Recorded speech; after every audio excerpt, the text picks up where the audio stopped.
I get up before the sunlight, and I have a beautiful, beautiful house in Hilo. I left all the trees, so I let the birds wake me up in the morning. I had a grandson come visit me recently from Oregon. My first grandchild is only 3 years old. My sons had to get a manual on how to. And I'm not digressing. I tell you, I use him, my first grandson and only grandson, as an example of a stupidity of us as mankind on racism. I am pure Korean. I am Nisei.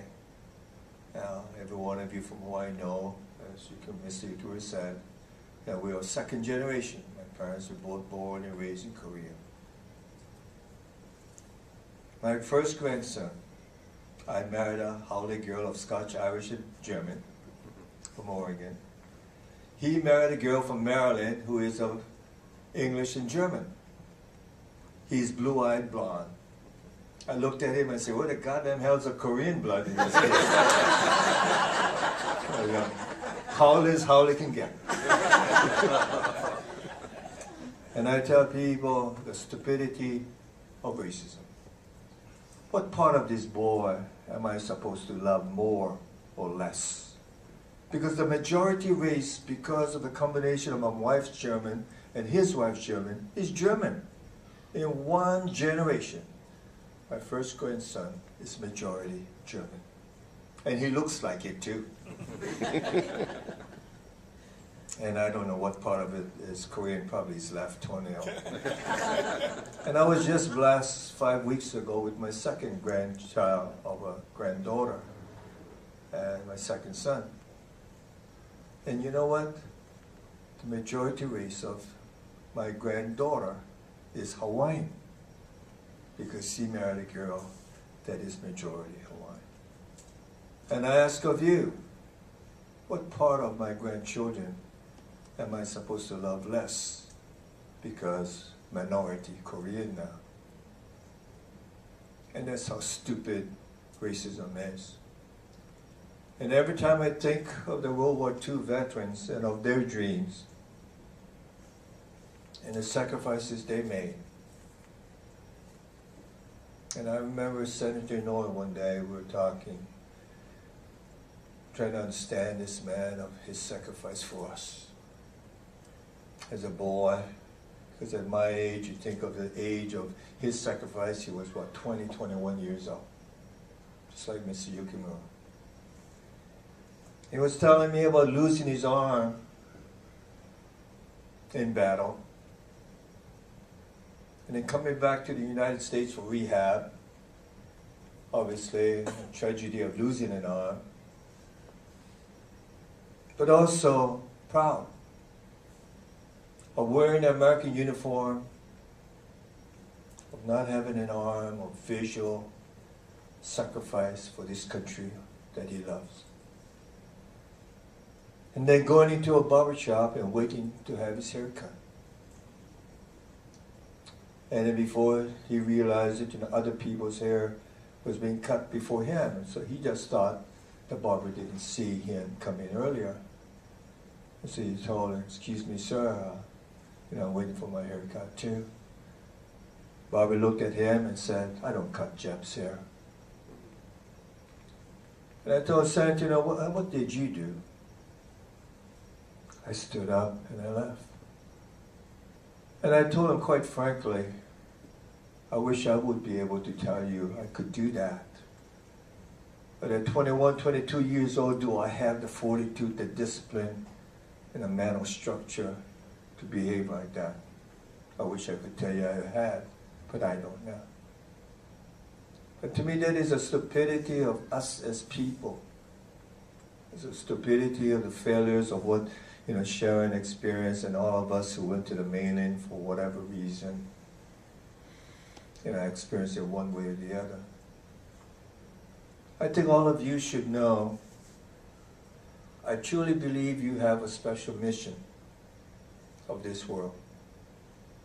I saw the CD that Lance gave me, pick out certain words of global. I believe that because you are of Hawaii, you have a different perspective of the world. You have a different perspective of people that nowhere else in this God-given world has. I listen to all your district people, and your hopes will be for your term. And I will impose myself here. I think you have a greater mission than of just increasing your membership. That you have to take one step backwards first and ask, what is our mission? And then sell that mission. Because I think your mission is of global. I think your mission is that of peace.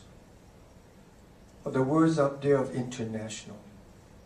For those of you who are not from Hawaii born, but came here later, you know the difference. When Jimmy and many of you were my age and younger, we grew up in a different Hawaii of values.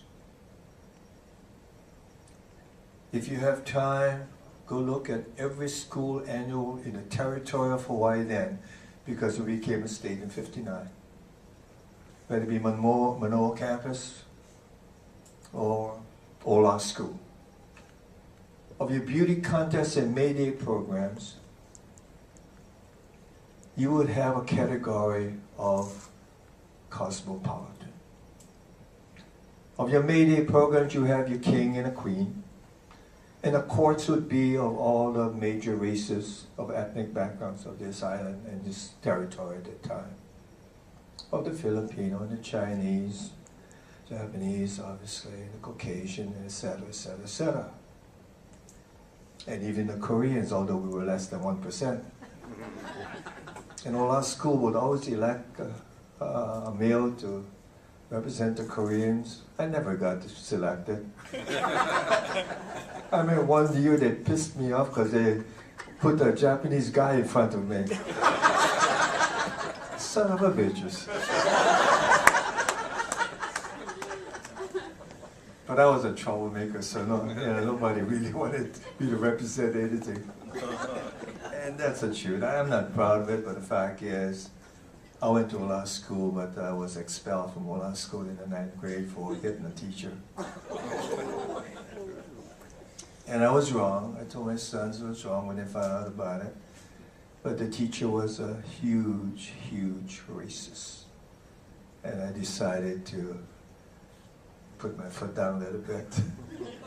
No matter what I did, I'd get an F or a D in my test. And this guy next to me, he would always get an A or a B. I said, shit. And when we get grades back on a test, we would just get a piece of paper with a grade. And so there's no way you can prove or disprove. And so this one time I told this kid next to me, you know what? The next test, I'll go copy you, all true and false multiple choice. He says, fine. So I copied him, everyone. And the next day, typical, you get your piece of paper. I get my typical D. He get his typical A or B. And I told her, I think you made a mistake on my grade. And she said, what? I said, I got a D. And she said, well, that's what you deserve. And I told her, okay. Then you made a mistake on him because I copied him. Although I know that day I was expelled. Not for what I said, but because she hit me on the head and I decided to push her back, which is wrong, very wrong. But that's the stupidity of race.